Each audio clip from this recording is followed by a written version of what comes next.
want to thank everybody for joining with us here today. I want to thank Stephanie Turner, not just for being here today, but for her legendary advocacy for the cause for which we gather today. I want to thank Jenna Mitchell for being here, who represents the younger generation who has experienced this and been involved with the challenges that we see about fentanyl in schools and in other ways.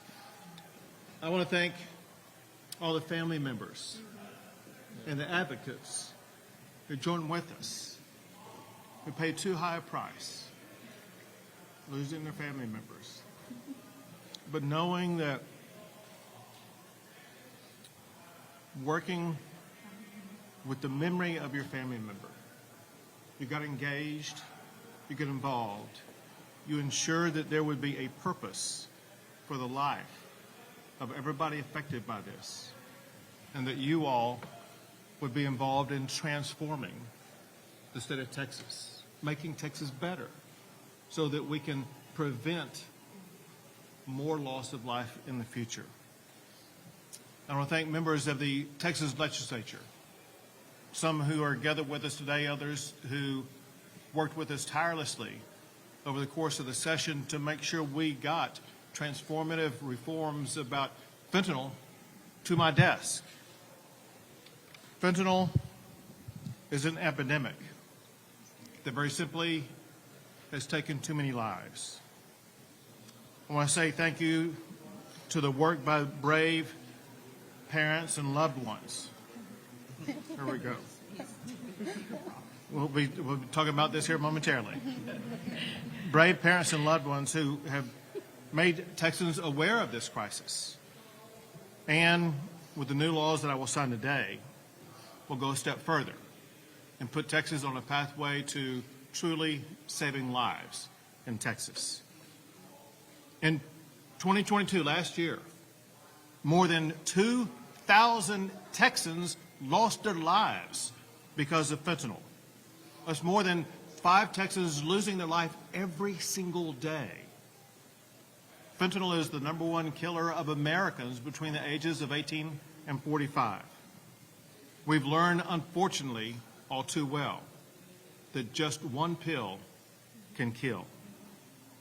I made curbing the fentanyl epidemic an emergency item this session. Today I'm signing 4 new laws that have been enacted because the legislature took up my call, embraced it, and it embraced family members in each of their districts across the state and made sure that they got to my desk 4 laws that will forever change Texas. They include laws that will educate young Texans on the dangers of fentanyl, provide more Narcan to our colleges and universities, prosecute fentanyl deaths for what they are. That is murders. It now will be a murder in Texas. And ensure that death certificates reflect when people are poisoned by this terrible drug. Because of the courageous partnership of grieving family members, Texas legislatures, and our office, we are enshrining into law today new protections that will save lives in Texas. I'm going to start with House Bill 6. This law makes clear that any person who causes a death by unlawfully manufacturing or delivering fentanyl can be prosecuted for murder in the state of Texas.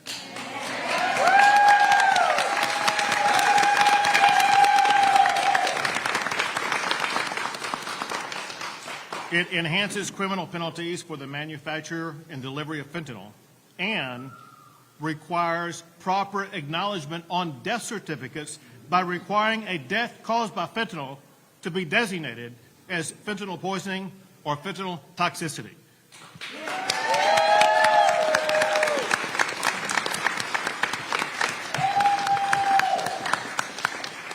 I want to thank Representative Goldman and Senator Joan Huffman for spearheading this effort in their chambers, as well as all members of the Texas House and Senate for getting this bill to my desk.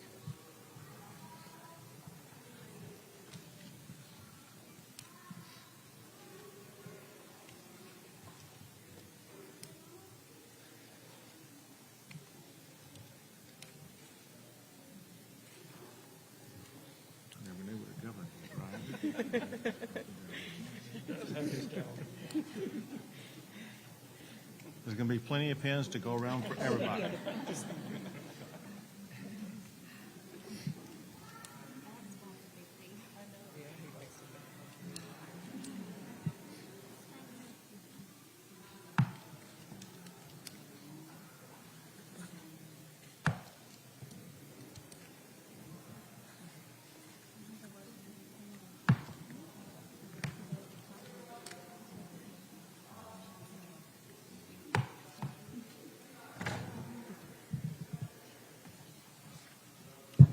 House Bill 6 is now law in the state of Texas.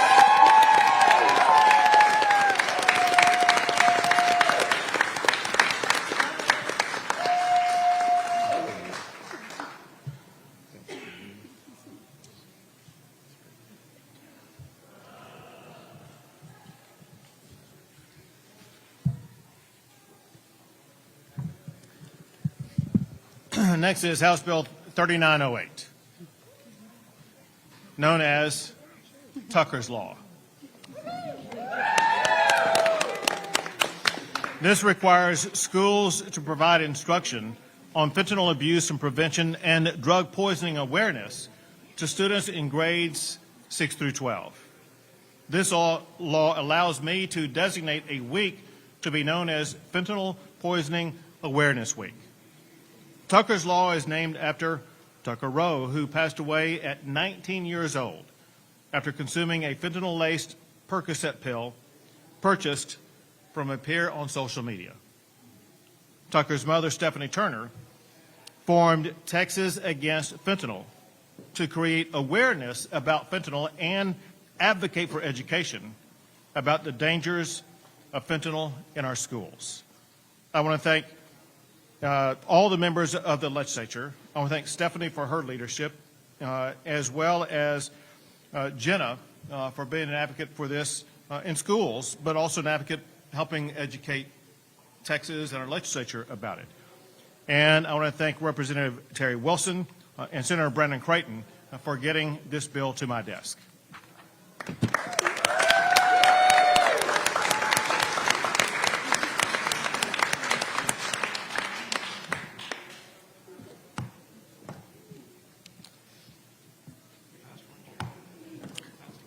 Everyone's going to get a pen today.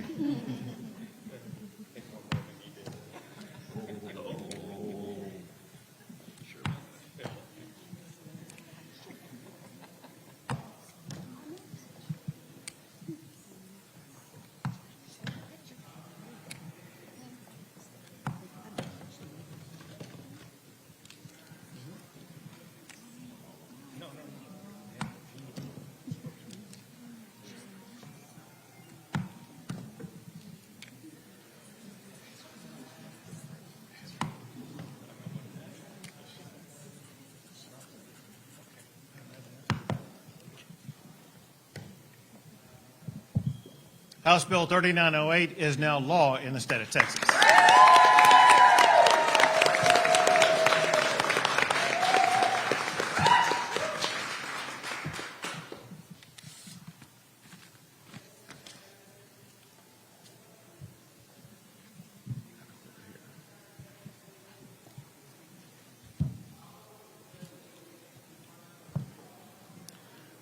Next is House Bill 3144. This law designates October as Fentanyl Poisoning Awareness Month.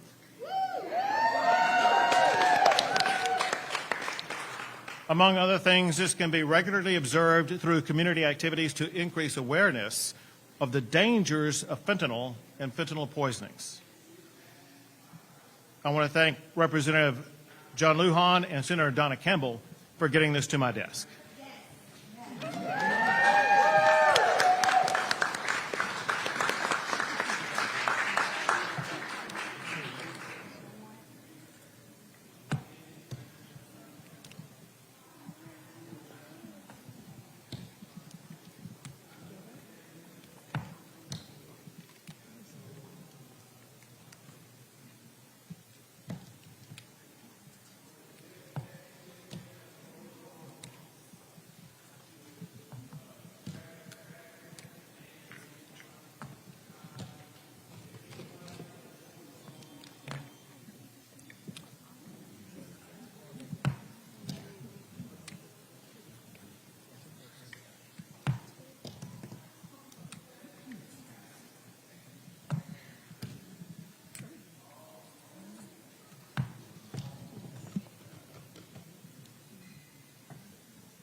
House Bill 3144 is now law in the state of Texas.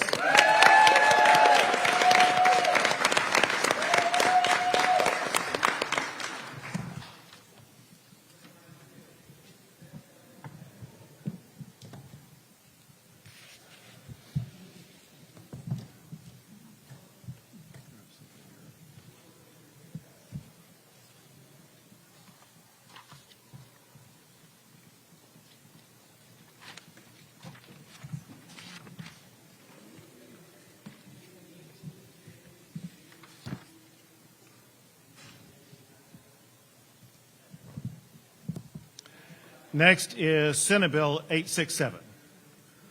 This law authorizes the Texas Health and Human Services Commission to partner with Texas colleges and universities to provide Narcan on our campuses. It provides a life-saving tool in areas where fentanyl can be found laced onto other medications. I want to thank Senator Royce West and Representative Tony Rose for getting this bill to my desk.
Senate Bill 867 is now law in the state of Texas.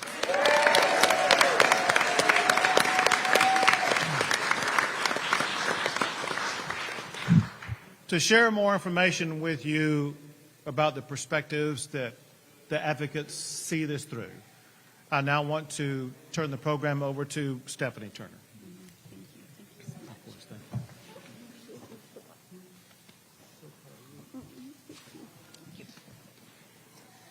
Hi, everybody. My name is Stephanie Turner, and I'm going to kind of do going to take you back and tell you a little bit about Tucker's story so you guys can better understand how fentanyl infiltrates our communities and steals our children. So 2 years ago today, I was desperately looking for a treatment center for my son to help with the addictive properties of fentanyl. I was able to find placement for him, and after paying $12,000 out of pocket, I secured a bed where he would be there for 6 weeks of inpatient treatment. While he was there, he wrote in his journal on June 18th of 2021. I'm going to share it with you guys. It says, "Looking forward to finishing Rocky. His training scene really made me think about wanting to be sober and successful. I want to be remembered. I really want to be something great. I'm not exactly sure what, but I'll figure it out." Y'all, my son wanted to be remembered, but I guarantee this is not what he wanted, nor what I had envisioned. After 4 months of sobriety, he made a terrible decision, and he purchased a pill on social media. He was found dead 10 hours later. The reality of this is that fentanyl doesn't discriminate. It's affecting all walks of life. It's the #1 cause of death among 18 to 45-year-olds. Tucker was a smart boy, a loving child, raised in a supportive and nurturing family. We had resources to help him, but that wasn't enough. We know fentanyl to be 50 times stronger than heroin and 100 times stronger than morphine. It's highly addictive and so challenging to break free after you start using. The key is to never use. It's important for me to point out that Tucker wasn't offered fentanyl. He was offered a Xanax. And in January of 2021, as an 18-year-old boy, that's what he thought he was taking. If I had the knowledge and wisdom I do now, I would have educated my son about this potent, highly addictive, lethal poison. But I didn't, and neither did he. And that's the story with so many of our angel families. We didn't know. That lack of knowledge is what I blame for taking his life. We currently are at war, and our children are casualties of this war. To help the problem, I founded Texas Against Fentanyl to provide resources and information regarding this poison. It has quickly grown to a much bigger mission. We have an angel network of families who have also lost loved ones. Many of them are here today and advocating for awareness and change, as well as supporting HB 3908. I'm honored that HB 3908, Tucker's Law, is officially a law starting today. This is a start of providing education and resources to our students and parents across the state. This information will save lives. Well, Tucker's Law is named in honor of my son. It isn't for my son. It's for every living son and daughter. It's a law that is created to help protect other children from having to experience the struggle that Tucker did and ultimately prevent other parents from having to live in grief. It is so painful to lose a child. None of this could have happened today without many instrumental people. I'd like to share them in order of events and how they came into this journey with me. First, I'd like to thank Sheriff Mike Gleason and his team at Williamson County Sheriff's Office. When I wasn't getting traction at my local school to spread awareness, I met with Mike Gleason asking for help. He quickly rose up and started to use his resources and connections. That led us to Representative Terry Wilson. As a father, Terry quickly saw the problem and drafted HB 3908. Soon after, we partnered with Jennifer Stevens to help us push this bill through the House and ultimately landing us in the Senate, where Senator Brandon Creighton picked it up and took it the rest of the way. From the bottom of my heart, thank you to Williamson County Sheriff Shane and Jennifer Stevens, Representative Terry Wilson, and Senator Brandon Creighton. I also want to thank our Texas Against Fentanyl Angel Family Network. We're a very close group of warriors, and I'm proud to be a part of this with you all. A special thank you to my family and friends for your relentless support and love to show me all my most challenging days. And lastly, thank you, Governor Abbott, for recognizing this massive problem and for trailblazing across our state. Your efforts are so appreciated. Texas Against Fentanyl looks forward to continue working with you as we roll out the Tucker Project curriculum. Thank you.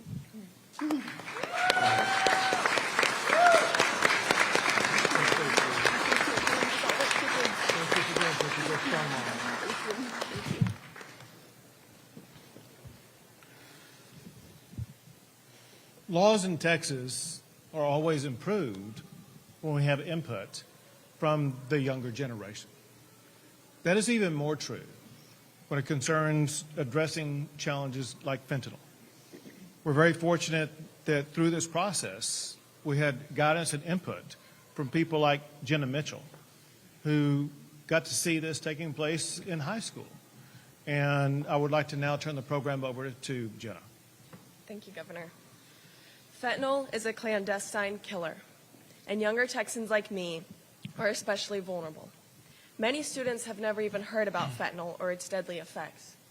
Like many of you here probably remember, teachers and staff since elementary school have told us, don't do drugs. But nobody ever told us about their negative side effects or that even discussed the possibility of unknowingly taking a drug that has been laced with deadly fentanyl. There is a critical need to increase awareness and expand education on the dangers of fentanyl in our schools. Over 5.4 million public school students depend on it. Thanks to Governor Abbott and members of the legislature, Texas is fixing that today. I was grateful to work alongside Stephanie with Texas Against Fentanyl my senior year, where I learned a lot. As I start my first year of college this fall, I'm also proud to know that our governor is increasing life-saving resources on college campuses and universities to protect young Texans from fentanyl poisonings. No one should have to go through the loss of a loved one to such a horrible drug. Thank you, Governor Abbott, for your leadership on fighting fentanyl. Together, we're changing how we raise awareness of fentanyl, especially toward younger Texans, so we can save lives. Thank you. Very proud of you. Thank you for stepping up. We'll take a few questions.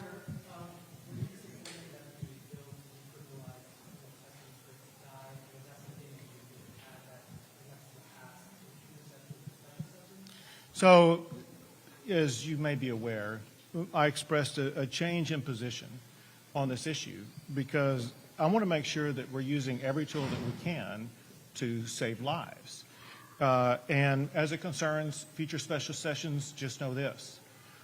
There will be no future special sessions unless and until the Texas Senate and Texas House get together and come up with an agreement about how we are going to implement $17.6 billion and cutting property taxes on Texans and what they have to pay every year. Go ahead.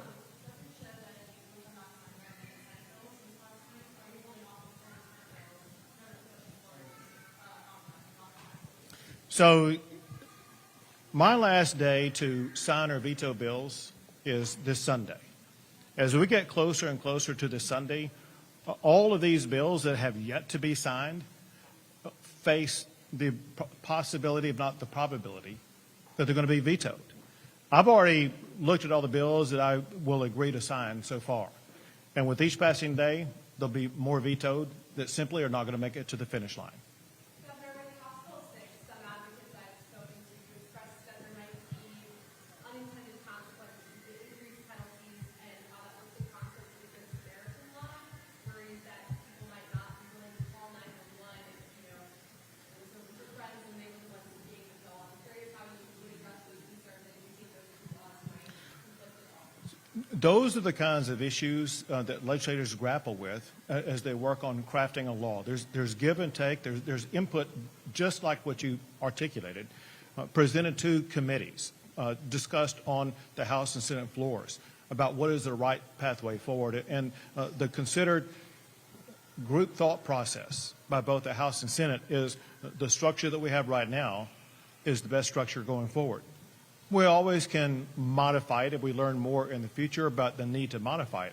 But I think this is the best pathway forward to achieve a goal. Our collective goal is to reduce people dying from fentanyl. And I believe that the laws I sign today help achieve that goal. Governor Abbott, as a justice of the peace myself and looking at those death certificates, would you have the ability to go back and amend with this now being fentanyl poisoning? It's a good question. Here again, that was doing this retroactively is an issue that was considered by the legislature and did not reach my desk. But it's still an open question that we're looking into. Governor, you just kind of opened the market on college campuses, but those are products signed at the 629, which would be some of the things that are school. Is there a requirement out of time that bill So I can't assure that any bill that has not yet been signed is going to be signed. What I can tell you is this, and that is that there is a council that exists concerning the distribution of Narcan and the funding for it, and that council can and should have the ability to operate in ways that will be able to distribute both funding for and the allocation of Narcan. Already, it's been distributed to 245 counties across the entire state.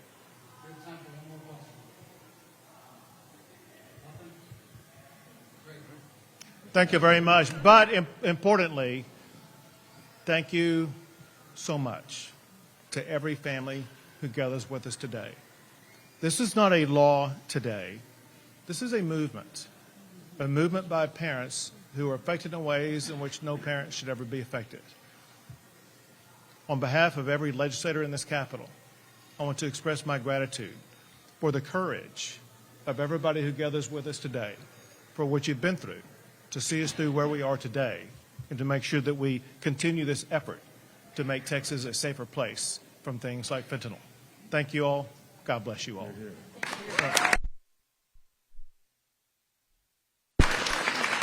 So if I now we're going to take pictures, and everybody who's here is going to get a pin. It's like Halloween. One pin for family. Everyone gets a pin, but first we're going to stay in our positions and take photos. Won't you?